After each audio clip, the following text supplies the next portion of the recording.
So what was it like knowing that you're going to be kind of a big focal point of the this series, continuing like the Karate Kid? It's a big thing to live up to.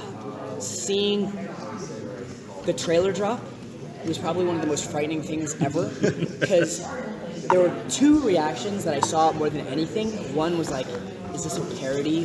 What is this? Like, is this even a real trailer? And the second thing was like, they're gonna ruin the Karate Kid. Great. We had Star Wars for a little bit. We had a couple of these films that they've remade. Great. Now they're throwing another one down the trash.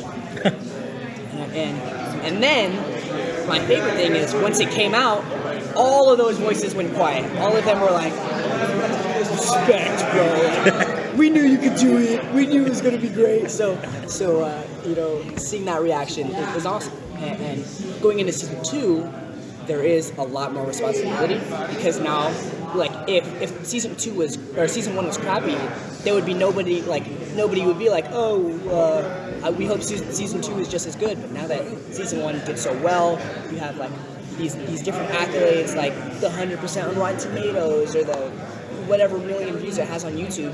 Trying to replicate that is very hard, and I really do appreciate the directors and the producers and just my fellow actors, because they work so hard to make this the best thing for you guys, and I think they really do live up to the expectation.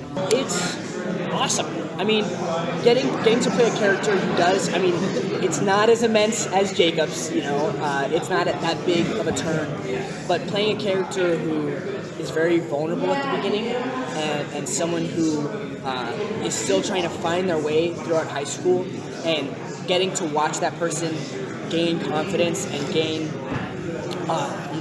meaning, or what he thinks is meaning, is very powerful. And I think going into season 2, it's almost the other direction. We see him kind of get slapped in the face by Johnny and being like, what was that? Having Johnny realize, what is this guy that I've created? What am I doing? And showing Miguel that is going to be really cool to see that arc during season 2. I would say that there is opportunity for redemption, for sure. I think that the cards are set out, and whether or not Miguel chooses to turn over those cards and say, all right, this is what I want to do, this is the path that I want to follow, or the flip side of that is go on the other direction and say no, and spiral down this hole. We're definitely going to see a lot of that, a lot of internally debating what side is better. This Karate Kid, I remember seeing it, but I could not tell you the name of the character. Like, I could not tell you anything that happened during the movie, except for like the big things like the crane kick, or put him in a body bag, or who Mr. Miyagi was, or who Daniel LaRusso was. Right. And I played tennis throughout my whole life, and I would always wear a headband, and my mom would be like, "You look like Ralph Macchio," because we're both brown and have curly hair and whatnot. And I never really knew what that meant. I was kind of like, "Oh, okay, that's great. I look like this other guy. I don't know who he is." And seeing the Karate Kid and seeing Ralph Macchio, this is the guy that my mom said I look like, and how surreal it is to be like, my mom grew up calling me Ralph Macchio, and now I get to work with Ralph Macchio. Has your mom met him? Yes, yeah. She's met him. Yeah, she's like, what is going on? And that, I mean, I love that reaction. I have so many aunts that, I mean, what person growing up around that time wasn't in love with Ralph Macchio, in The Outsiders or in The Karate Kid. So being able to go to those aunts and looking like, was he dreamy? Was he as amazing as I thought? Like, it's so awesome. The way I see it is the eyes are attracted because of Ralph and Billy, because of that nostalgia factor, because of what it means to the people who grew up with it. But I think people are going to stay for this younger generation, and I think eventually the torch will be passed down. I think right now we're both kind of clamping onto the torch. Like, it's this process of seeing Ralph and Billy kind of slowly let go of it and be like, all right, now this is your, like, hopefully you can influence a whole new generation. And because of that, there is a lot of pressure, but I'm so excited, and I know that no matter what happens, that the directors, the cast, all we want to do is make the audience happy, and as long as we, keep that mindset, I think that we're not going to be able to lose. So when I booked the show, they'd only written the first 5 episodes. And episode 5 is where that fight happens. And it was before we even left to Atlanta to go film.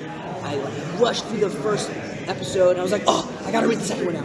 And once I got to that 5th episode, I was like, shoot, I want to film this now. I want to start this, and filming the first, the second, the third, and the fourth. It led up to this moment, and knowing what was coming was great, because then I could kind of work backwards and say, all right, I know that this is where I want to get. How do I make this believable and not just an overnight, like, this kid sucked yesterday and now he's great. How do I make it a gradual process was awesome. Mm-hmm. And then seeing that change from 5 to 10 was even bigger, because we see this heroic moment of triumph and everything coming to fruition, and that same heroic moment, but on the opposite side, in the sense that, yay, he won, but the audience is almost like, we wanted him to win going into it, and we almost aren't satisfied with him winning. I almost wish he would have lost, So going into that is so awesome, and being able to portray the character is phenomenal. That's something that I appreciate about Cobra Kai, is that everything is a gray area. Billy was saying this earlier, there's no bad guy, there's no good guy, because as an audience, we're like, I relate with this, but damn it, I also see why this person is right, and I know that both of them can't win, so it's kind of not even choosing the lesser of two evils, it's just accepting that, you relate to a lot of the characters, and that we just have to come to, an agreement that there's not a bad guy and there's not a good guy, that we're rooting for both parties, and being able to cope with those twists and turns is so great for the audience, and I think it's so cool.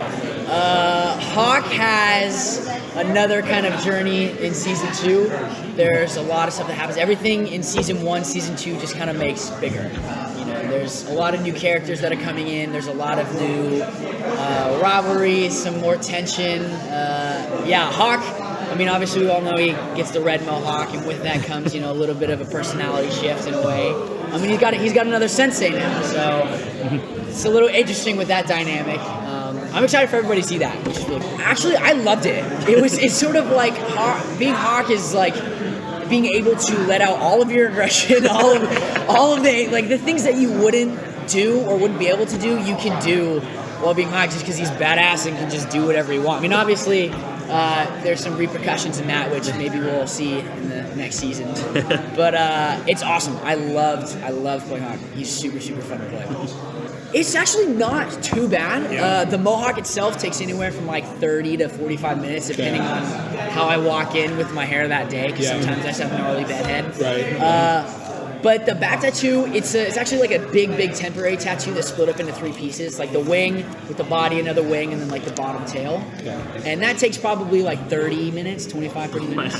So yeah, I went from, having like no lip, because all the other roles I did was just like, just like regular, like, white boy, and I would be in hair and makeup for like 15 minutes, and now it's like I'm there for like an hour and a half. So I'm like really close with all the makeup people, but all the hair and makeup people. I don't know. You might see a little bit more with Moon. Okay. A little bit. There's a lot of new girls that come in, so it's kind of interesting to see. Everybody gets, there's a lot of love tension around. It's high school. Everybody's all hormonal, and everybody likes everybody, But yeah, definitely a lot more people are coming in this season. So yeah, we did, 2 months before we went out to Atlanta where we filmed. We were training with Simon Ree, who is awesome. He's from Best of the Best. I don't know if you guys know. Oh, yeah. He's awesome. He's legit. He gave us a great foundation, because we're not, we did a little bit of training in for the first season. I was a guest star, so I was flying back and forth, so I didn't get to do much. But Simon Ree really set a really great base for us for season 2. And then while we were there, we had this room called the Ice Box, just because the air conditioner was like broken in there and it was freezing there all the time. We would train in there all the time, at least probably like an hour to 2 hours a day. Just like working on choreography, stretching a ton. Yep. Oh my gosh, I'm not flexible. We just stretch a lot, but I would shadow box with Miss Janelle, who's one of our stunt coordinators, and she would just like beat the crap out of me. But it was super fun. Yeah, all the training, it's pretty intense. We do, you know, a lot of calisthenic stuff, a lot of different like kata work. We actually do like a lot of boxing, just to prep and stuff. But most of our choreography is like a lot of old school traditional karate. Gotcha. Yeah. It's cool. It's very cool to have Hito and Miss Janelle are synchronators. They know everything, you know. They know so many different forms and different styles, and they will not let us go astray. They're just like, dude, you're like looking really shitty. Like you can, like, come on, like yeah, they're very. And they'll tell us, but they'll tell us specifically how we can improve and what we need to do. So we never really feel sort of like nothing's rushed in a way. I mean, our shooting schedule's insane, but they're very, very professional. I'm super, super glad that they're with us. I mean, Stunts got nominated for an Emmy the first season, and I mean, I'm hoping we'll win an Emmy this season. Yeah. I mean, the stunts are insane. There's a fight every episode, which I don't think is giving anything away. No. You know, when I first read for the role, I actually read for the Dimitri role, which was called Tanzit at the time.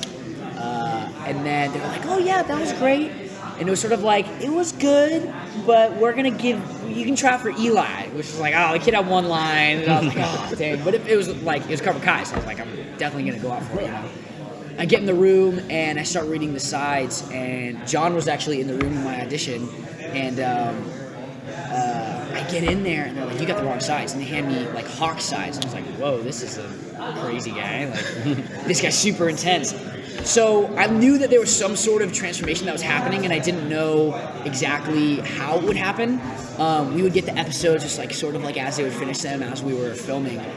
And the transition was very cool. I mean, especially all of us, like even, you know, Miguel was played by Xolo, and we all sort of had like that sort of confidence boost that ended us up in another area. And it's cool to see how the end, it's like, you know, you don't really know who you're rooting for. We like, were just talking about that. yeah, Exactly. it's a really cool, and I mean, even at the end of season 2, you're just like, there's so much tension, and you know, the writers do a great job of giving everybody just enough backstory, and you like them just enough. You're like, like you don't really know who you want to go for, you know.